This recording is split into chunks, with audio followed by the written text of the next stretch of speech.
Tulip সিদ্দিকীর পর British বাংলাদেশিদের লজ্জায় ডুবিয়ে শেষ পর্যন্ত মন্ত্রিত্ব থেকে বিদায় নিতে হয়েছে রুশনারা আলীর।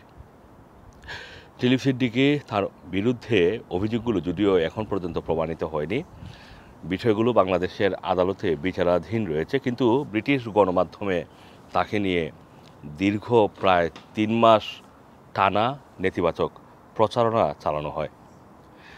ঠিক এই নেতিবাচক প্রচারণায় বারবার বাংলাদেশের নাম এসেছে। Rushnara Ali British Bangladeshi MP. আপনারা জানেন যে ২০১০ সালে প্রথম ব্রিটিশ বাংলাদেশি এমপি তিনি ব্রিটিশ পার্লামেন্টে নির্বাচিত হয়ে যান এবং তার এই নির্বাচিত হওয়াটি এটি শুধু ব্রিটিশ বাংলাদেশিদের জন্য গর্বের ছিল বিষয়টি এমন নয়, এথনিক মাইনরিটি যারা মানে ব্রিটেনের এথনিক কমিউনিটি যারা তাদের জন্য অনেক গর্বের বিষয় ছিল। এবং ২০১১ সালে একটি জরিপে আমরা দেখেছিলাম যে রুশনারা আলী ব্রিটেনের ভবিষ্যৎ যে ১০ জনের নাম বলা হচ্ছিল যে যারা ভবিষ্যতে প্রধানমন্ত্রী হওয়ার মতো যোগ্যতা রাখেন তাদের মধ্যে রুশনারা আলীর নাম ছিল। এবং একটা পর্যায়ে কিন্তু রুশনারা আলী লেবার পার্টির ডেপুটি যেই লিডারের পদ, সেই পদের জন্য তিনি একেবারেই শর্টলিস্টেড হয়ে গিয়েছিলেন। তার রাজনৈতিক উত্থানটা এমন পর্যায়ে ছিল। সেখান থেকে সেই রুশনারা আলী, যিনি বারবার ব্রিটিশ বাংলাদেশিদের কে গর্বিত করেছেন নানাভাবে, হঠাৎ করেই এই যে মন্ত্রী হওয়ার পর থেকেই প্রথম তার বিরুদ্ধে একটি অভিযোগ গত বছর উঠে যে গ্রেনফেল টাওয়ারের যারা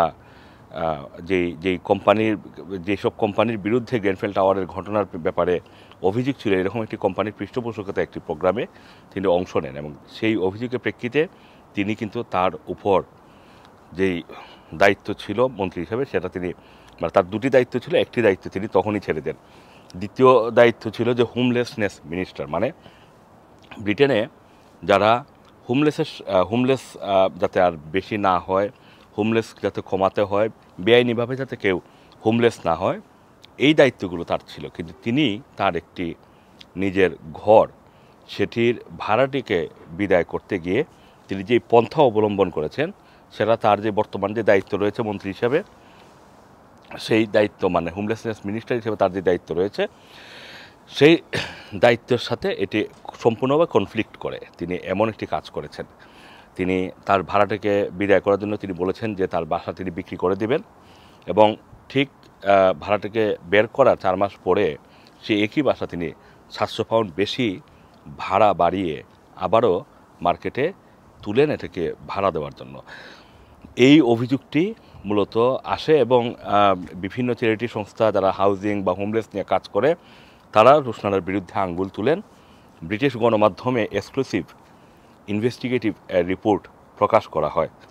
সেই রিপোর্ট প্রকাশের ২৪ ঘন্টার মধ্যেই রুশনারা আলী তিনি পদত্যাগ করতে বাধ্য হয়েছেন এবং ব্রিটিশ বাংলাদেশিদের আসলে এক কথায় তিনি লজ্জায় ডুবিয়েছেন। এবং দুঃখের সাথে বলতে হয় যে এই মুহূর্তে ব্রিটেনের রাজনীতিতে আর কোনো ব্রিটিশ বাংলাদেশি নাই যারা ভবিষ্যতে আরও উপরের দিকে যেতে পারবেন।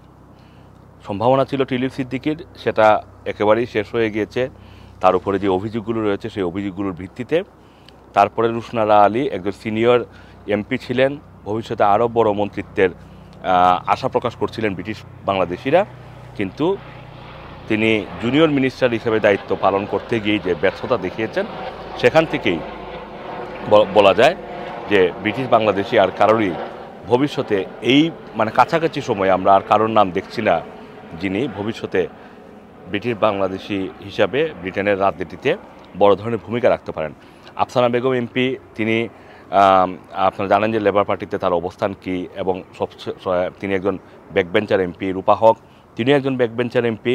শেষ পর্যন্ত টিলিপ সিদ্দিক এবং রুশনারা আলী তারা দুজনও ব্যাকবেঞ্চার এমপি হয়ে গেলেন। সুতরাং ব্রিটিশ বাংলাদেশি যেই ৪ জন এমপি এই মুহূর্তে রয়েছেন তাদের কারোরই আর সম্ভাবনা নেই ভবিষ্যতে ব্রিটেনের রাজনীতিতে বড় কিছু করে দেখানোর। যদি সেটা কখনো সম্ভব হয় তাহলে সেটা হবে অনেকটাই নাটকীয়।